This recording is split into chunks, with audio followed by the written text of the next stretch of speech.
لن يستطيع أحد يوفي أبوه حقه لو يسوي كل شيء. العلاقة بينك وبين أبوك محاولة شكر لا أقل لا أكثر.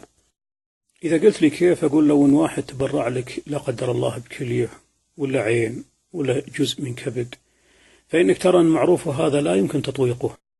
اعلم أنك كلك جزء من أبوك، يعني أبوك هو سبب وجودك في هذا الوجود، يعني أنت وكبدك وكليك وعينك وكلك جزء من أبوك.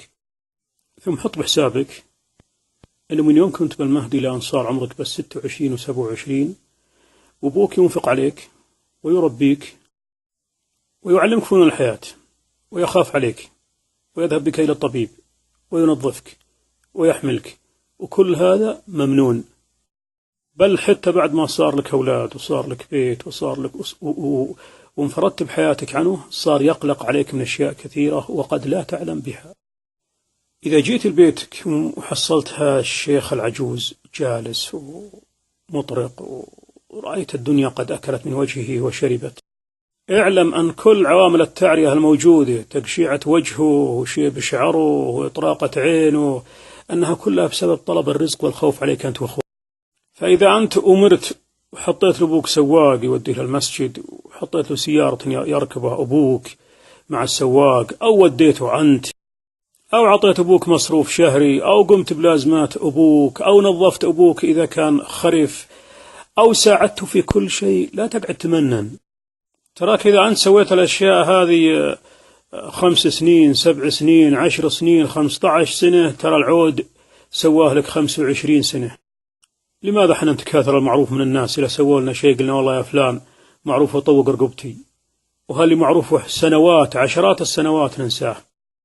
إذا قال الله عز وجل واخفض لهما جناح الذل من الرحمة، فاعلم أن المقصود أن الأب إذا طال به العمر خاف على نفسه، فصار يستشعر كل حركة تجاهه، كل حركة فيها النمط من رفعة الخشم والقسوة إنها استصغار له واستهانة به وملل منه.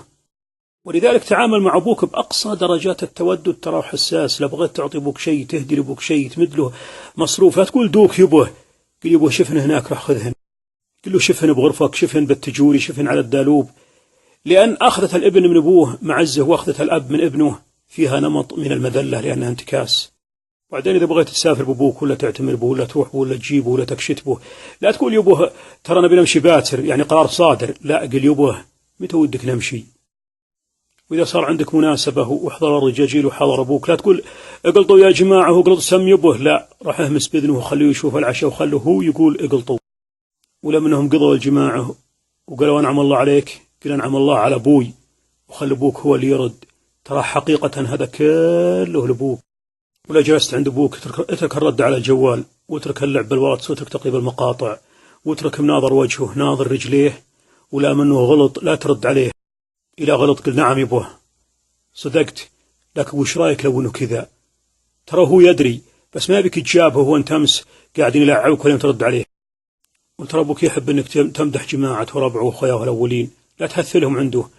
واذكر قصة ابن عمر حينما أهدى إلى أعرابي حمار وعمامة وقال إن أباه حب عمر، يعني راح يبر واحد أبوه صديق أبوه.